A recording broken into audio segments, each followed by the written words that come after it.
Let's also talk about our teams in the NFL, because I think a couple of us will be happy.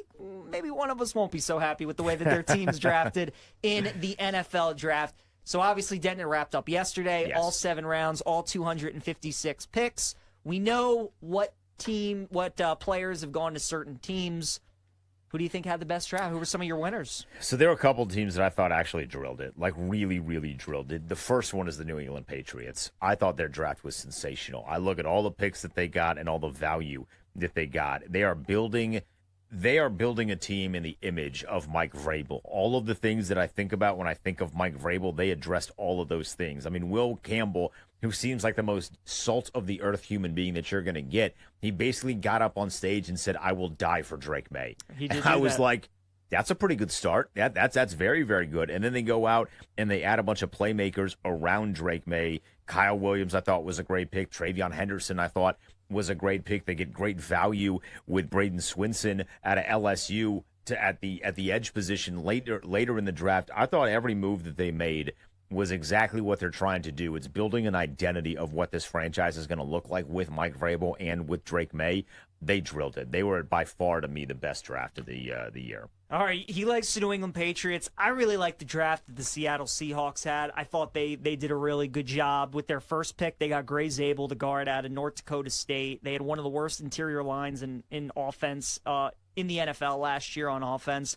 And they addressed that with their first pick, got exactly the guy that a lot of people had them mocked to get. Thought that was great. And then the fact that they got the safety out of South Carolina, Nick Iwanori, who a lot of people thought could go in the first round, kind of like Kyle Hamilton type, gadget type player. Obviously, Mike McDonald was the defensive coordinator in Baltimore for a couple of years. He wants a roaming safety like that he can do a bunch of different things with. So I just think the caliber of player and the fit going in that Mike McDonald defense was perfect for Seattle. I thought they'd crush their 2 picks. So I really, really was a fan of their draft as well. Addie, did you have a winner from the NFL draft at all? Was there a team that you thought crushed it? I don't know if I'd say crushed it, but I actually liked the 49ers draft. Maybe that's a hot take. I like everything that they added on the defensive side. They did. So as someone that is actually, I wanted them to win a Super Bowl a couple years back and lost some money doing that. That's okay.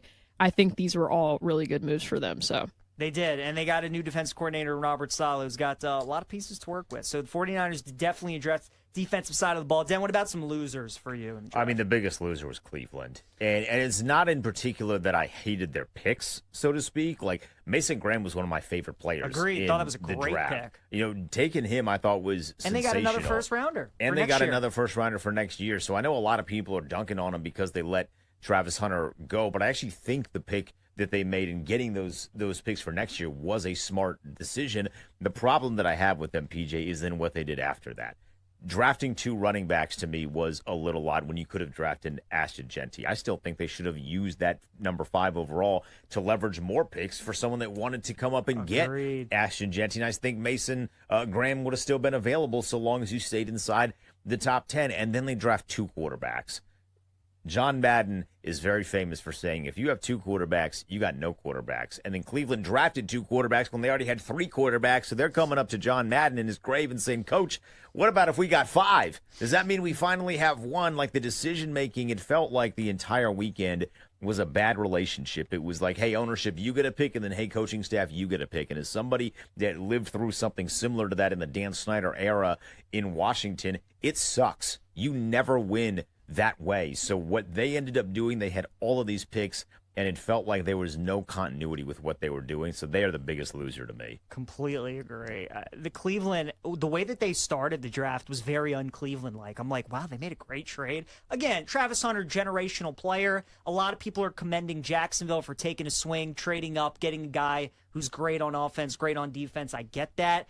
But Jacksonville and Cleveland both aren't like one player away from competing for a Super Bowl, right? Or maybe even making the playoffs at this point. Certainly Cleveland, they have a long way to go. I agree with you. I think Cleveland should have traded down again with Chicago down to 10. Still could have gotten Mason Graham, gotten even more draft capital potentially, but a great trade. Now you have 2 first-rounders for next year.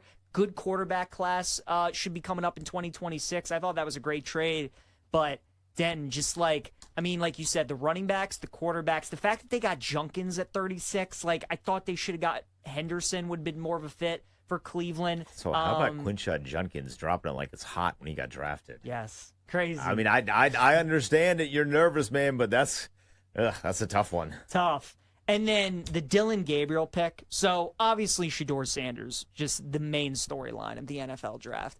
We were all stunned to watch how far he fell down the draft.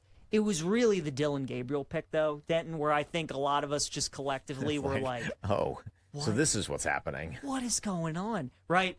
The Jackson Dart was one thing with the Giants trading up. Then Tyler Shuck was a huge surprise. And then Jalen Milroe going was an even bigger surprise. But Dylan Gabriel, 5'11" quarterback. Short king out of Hawaii, playing in Cleveland, Ohio. Then there is a actual quote with Dylan Gabriel saying, yeah, I prefer to play in warmer weather. He's actually saying that. They're interviewing him, and he's like, I play better in warmer weather. I'd prefer that. So what do the Cleveland Browns do? Yeah, we'll take that guy out of Hawaii. The 5'11" kid, when it's going to be -3 in December. We'll take him to be our quarterback. Oh, and then what are we going to do 2 rounds later? We'll finally take Shedeur as well. You cannot convince me that ownership did not step in and tell them to take Shedeur.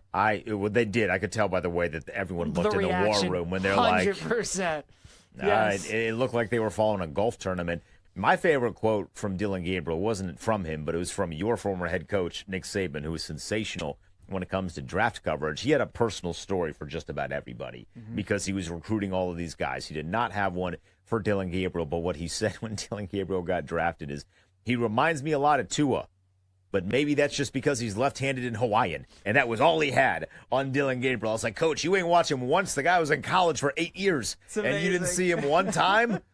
Oh, that's fantastic. So those are our losers, the Cleveland Browns. Addie, who is your big loser? Really quickly, the New Orleans Saints. I'm going to just say that. I thought it was great when they got Kelvin Banks. Okay, first round pick, perfect. And then the second round came. Round 2. Shuck, man. Tyler Shuck, who, by the way, I'm younger than and graduated college before him. Wow. Yeah. He backed up Justin Herbert. Justin Herbert is on his second contract in the NFL, and Tyler Shuck turns 26 in like 6 weeks. A kid who bounced around from Oregon to Texas Tech to Louisville and was never like the guy. Like, it wasn't like Fields going from Georgia to Ohio State or Burrow going from Ohio State. No, he was never the guy.